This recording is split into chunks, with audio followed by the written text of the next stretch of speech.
इन दोनों का अफेयर तो कब से चल रहा है। क्या?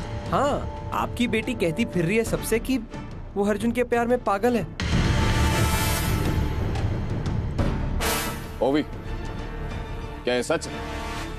बाबा, ऐसा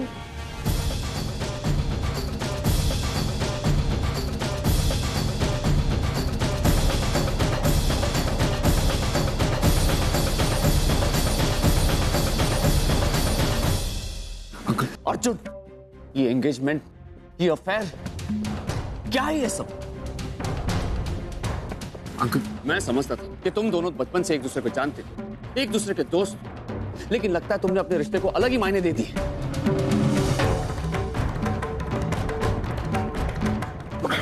एक मिनट आइए, देख रहे हैं लोग। अर्जुन, मैं ओवी का बाप हूं और बड़े विश्वास के साथ मैंने ये जिम्मेदारी तुम पर सौंपी थी, ये सोचकर कि ओवी तुम्हारे साथ सेफ है, तुम उसे दूसरे लड़कों से बचाओगे।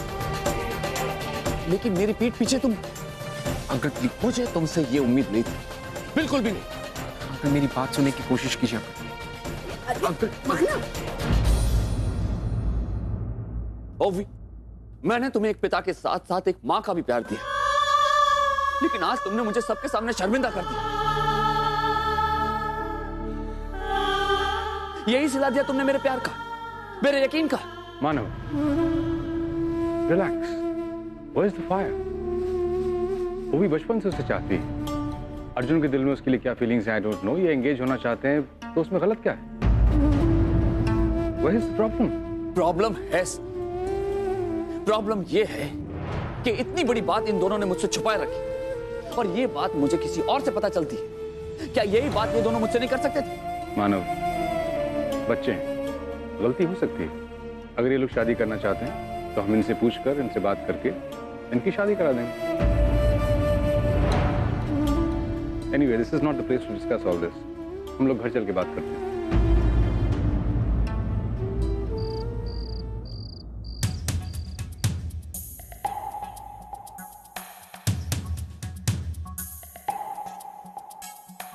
ओवी, अर्जुन,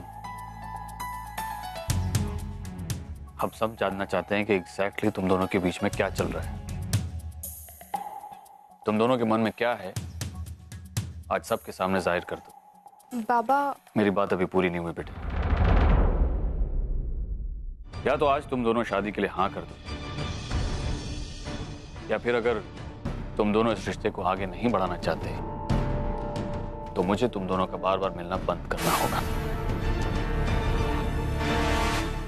ओवी बेटा, अब बताओ क्या है तुम्हारे दिल में?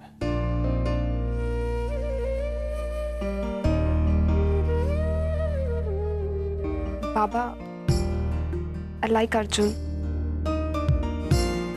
मुझे उससे शादी करने में कोई प्रॉब्लम नहीं।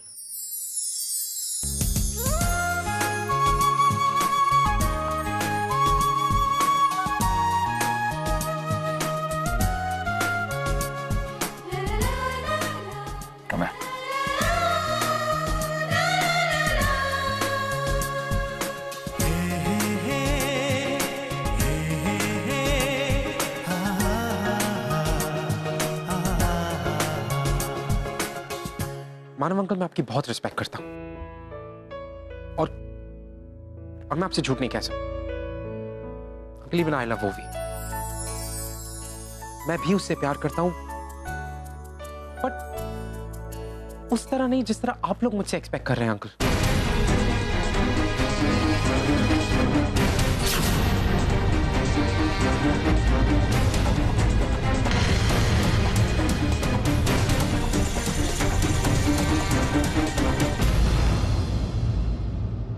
अंकल, आई लव ओवी but I am not in love with her uncle.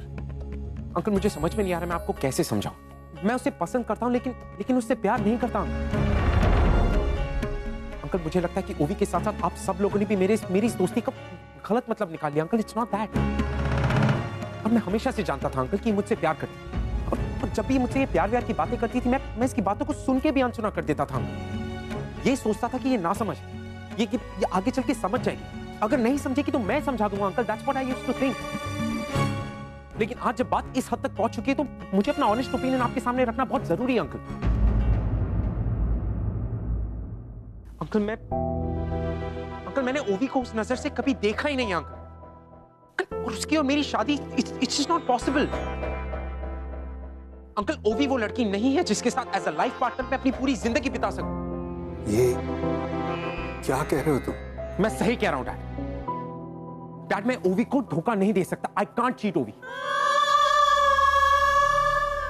और मानव अंकल, अगर आपको मेरी बात पे भरोसा नहीं है तो आप ओवी से पूछ लीजिए कि उसकी चाहत का मैंने कभी भी कोई गलत फायदा नहीं उठाया। वो हमेशा से मेरी एक अच्छी दोस्त थी और हमेशा रहेगी अंकल। और अंकल एक अच्छा दोस्त होने के नाते ही मैं चाहता हूं कि उसकी शादी एक अच्छे लड़के से हो, मगर वो लड़का मैं नहीं हूं अंकल। मुझे तो ये भी नहीं पता कि आखिरी बार किसी को देखकर मुझे ऐसा लगा भी होगा कि this is the girl I want to marry. Uncle मुझे प्यार करना नहीं आता। अंकल मैं सिर्फ इतना कहने की कोशिश कर रहा हूं कि ओवी एक बहुत ही अच्छी लड़की है और उसे दुनिया में सबसे अच्छा लड़का मिलना चाहिए जो उससे प्यार करे, because she deserves love, she needs love, not me uncle. Uncle मेरी लाइफ, मेरे बिजनेस, मेरे शेयर्स, मेरे स्टॉक्स, इन सारी चीजों में फंसी हुई है अंकल। और डैड आप मुझे अच्छी तरह से जानते हैं। आप खुद ही कहते थे कि मेरी शादी एक ऐसी लड़की से होनी चाहिए जो मेरे काम को समझे, जो मेरे काम से बचे कुछ निकले हुए वक्त में खुश रहे। और डैड मैं वो नहीं हूं जो ओवी के लिए सही है। डैड मुझे नहीं आता प्यार करना और मैं प्यार नहीं कर सकता। मैं सिवाय अपने काम, अपने बिजनेस और इन चीजों के अलावा किसी से प्यार नहीं कर सकता डैड। मानव अंकल प्लीज मुझे गलत मत समझिए।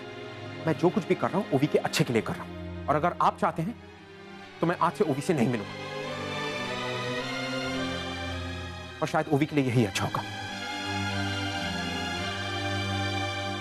आई एम रियली सॉरी अंकल।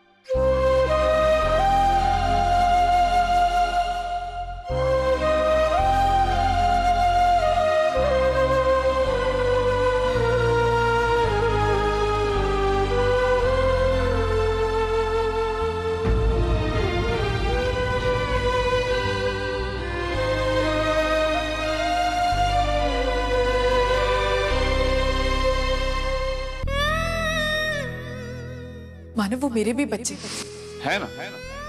तुमने उन्हें जन्म दिया इसलिए वो हमेशा तुम्हारे ही बच्चे कहलाएंगे। लेकिन बच्चों को जन्म देना सिर्फ माँ का फर्ज नहीं होता। बच्चों को अच्छी परवरिश देना, उनकी हिफाजत करना, ये भी माँ का फर्ज होता है, जिसे निभाने के लायक तुम नहीं।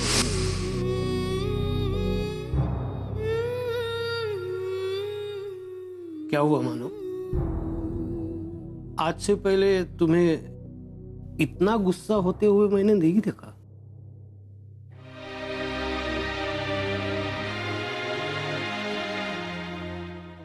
हाँ बाबा, आज मैं बहुत अपसेट हो गया था, लेकिन क्या करूं बाबा, मैं अपने आप को संभाल ही नहीं पाया।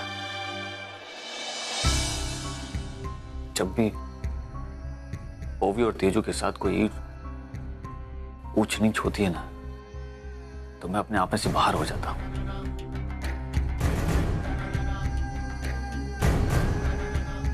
18 साल पहले मैं तेजू और ओवी को अर्चना से दूर यहां लेकर आया था, ये कहकर के वो दोनों उसके पास महफूज नहीं है। उन दोनों की पूरी जिम्मेदारी मैंने ली थी। और बाबा, आज अगर मैं उन्हें संभाल नहीं पाता हूं, उनकी हिफाजत नहीं कर पाता हूं, तो ये मेरी हार हुई ना। बाबा, मुझे किसी के भी सवालों की फिक्र नहीं है, लेकिन बाबा भगवान ना करे अगर तेजू और ओवी के साथ कुछ भी ऊंच नीच हो जाती है, तो मैं अपने आप से आंखें नहीं मिला पाऊंगा।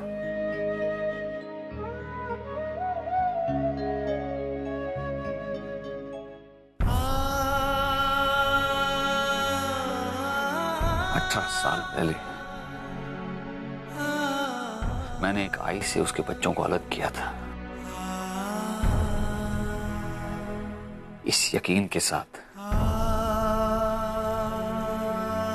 कि मैं उनकी पूरी जिम्मेदारी लेता हूं, उनकी हर जरूरत को मैं पूरी करूंगा।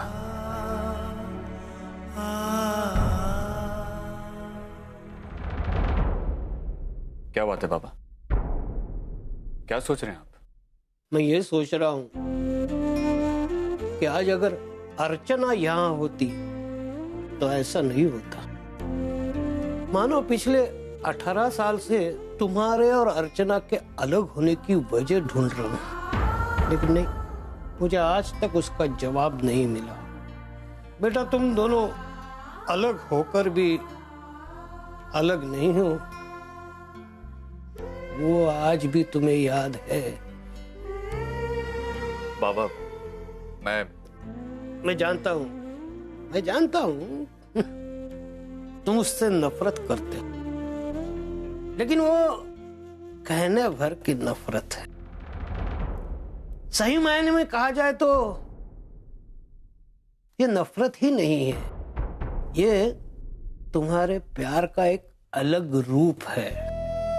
मानो मैंने हमेशा देखा है, तुम्हारी बेटियों के बारे में जब भी कोई अनहोनी होती है, कुछ गलत होता है, तो तब तुम अंदर से हिल जाते हो, ये सोचकर के मैं अर्चना को क्या मुंह दिखाऊंगा, मेरे प्यार को क्या मुंह दिखाऊंगा मैं, जिससे तुम्हें नफरत का नाम देकर अपने दिल में छुपाए रखा है। आप गलत सोच रहे हैं बाबा। मेरे दिल में अर्चना के लिए सिर्फ नफरत है, और सिर्फ नफरत, और नफरत हमेशा रहेगी। मैं उस अर्चना को बहुत पीछे छोड़कर आया हूं, जिस अर्चना की वजह से मैंने अपना सोहम खोया, जो अर्चना मेरे साथ नहीं आना चाहती थी, वो अर्चना जिसकी वजह से मेरी बच्चियों को उनकी मां का प्यार नहीं मिला, वो अर्चना जो सिर्फ और सिर्फ अपने बारे में सोचती है। इन 5 सेकंड में तुमने 5 बार अर्चना का नाम लिया। अरे, जो इंसान उस नाम को पीछे नहीं छोड़ सकता, उसे छोड़कर यहाँ कैसे रह सकता है? कम से कम मैं तो ये मानने वाला नहीं हूं, बिल्कुल नहीं।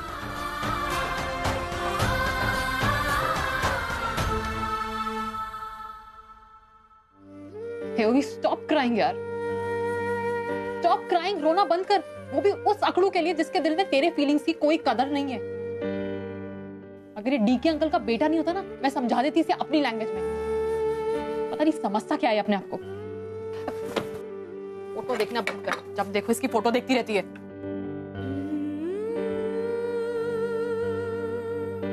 वो भी तू ना रोते हुए बहुत स्वीट लगती है। और याद है एक बार तूने मुझे कहा था कि मैं रोते वक्त बहुत हॉरिबल लगती हूँ।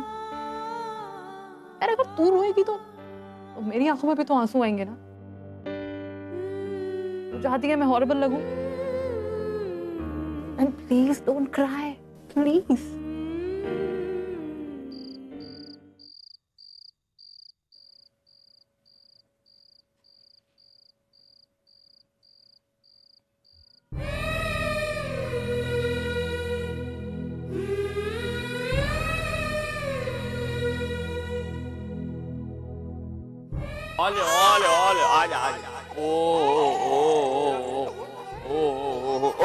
ओके। मानव,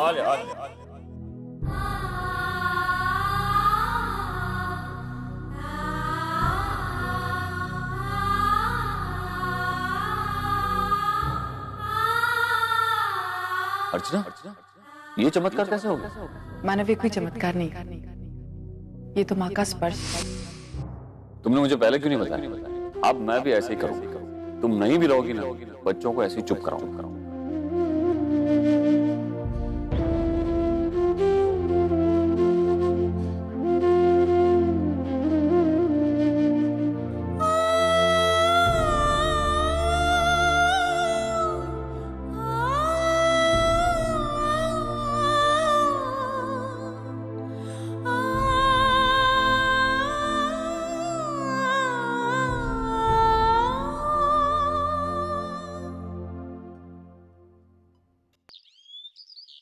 सॉरी गाइस, अब कुछ नहीं हो सकता।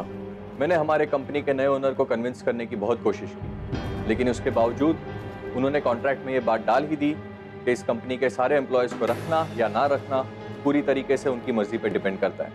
अगर वो चाहे तो वो आप लोगों को इस कंपनी से निकाल भी सकते हैं। सर हम सब लोग प्रॉब्लम में आ जाएंगे, हमारे घर परिवार का क्या होगा सर? हमने अपनी जिंदगी के इतने साल दिए इस कंपनी को, उसकी कोई अहमियत नहीं आप लोगों को? सर वो लोग ऐसा कैसे कर सकते हैं? उन लोगों ने कंपनी खरीद ली है, इसका मतलब ये नहीं कि वो कंपनी के एम्प्लॉयज का फ्यूचर ही उजाड़ दें। आई एम सॉरी सर, लेकिन मैं ऐसा नहीं होने दूंगा। मैं आप लोगों के जज्बातों को समझता हूँ, but I am really sorry, I am helpless. आज से इस कंपनी से जुड़े जो भी फैसले हैं वो नए ओनर करेंगे।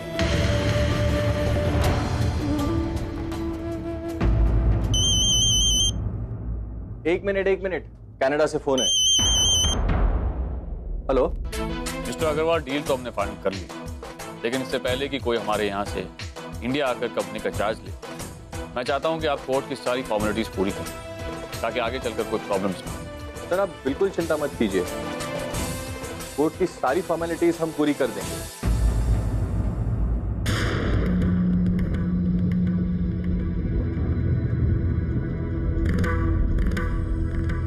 कोई प्रॉब्लम नहीं है, अब बस 2 दिन पहले मुझे इन्फॉर्म कर दीजिएगा, मैं यहाँ पे सारी अरेंजमेंट्स कर दूंगा। सर एक बार मुझे उनसे बात करने दीजिए। एक minute, excuse me sir, 1 second hold करेंगे। क्या कर रही हो तुम? उनसे बात नहीं कर सकते। सर मुझे एक बार उनसे बात करने दीजिए, मैं उनके सामने अपनी बात रखना चाहती हूँ बस। बिल्कुल नहीं पूर्वी, कोई मतलब नहीं है। सर एक बार कोशिश तो करने दीजिए मुझे। मैंने कहा ना नहीं पूर्वी। हेलो मिस्टर अग्रवाल, कुछ प्रॉब्लम है? ये कैसी बहस चल रही है? नहीं सर, प्रॉब्लम एज सच, बस हमारी कंपनी की एक एम्प्लॉय आपसे बात करना चाहती है। ठीक है, फोन दो से। हेलो सर, पूर्वी my self, I am the senior manager of the company. यही कहना चाहती थी आप? I am sorry sir. Sir मैं आपसे ये कहना चाहती थी कि हम सब एम्प्लॉयज आपके इस फैसले से नाराज हैं। आप ऐसा कैसे कर सकते हैं सर? मैंने क्या किया? सर आप इस कंपनी के सभी एम्प्लॉयज को चेंज करने जा रहे हैं, आपको क्या लगता है सर, क्या आप ये सही कर रहे हैं? I mean, एक बार इन सबके बारे में सोचिए। इन लोगों ने अपनी आधी से ज्यादा जिंदगी इस कंपनी को दी है, और अब जब इन्हें काम की जरूरत है तो इन्हें कंपनी से निकाला जा रहा है। ये कहाँ का इंसाफ है सर? मैं समझ सकता हूँ, आप चिंता मत कीजिए, आप में से किसी को भी काम से नहीं निकाला जाएगा। लेकिन सर मेरे बॉस तो कह रहे हैं। वो बिल्कुल सच कह रहे हैं, क्योंकि हमने कॉन्ट्रैक्ट ही ऐसे बनवाया। लेकिन आप चिंता मत कीजिए, मैं आपसे कह रहा हूँ,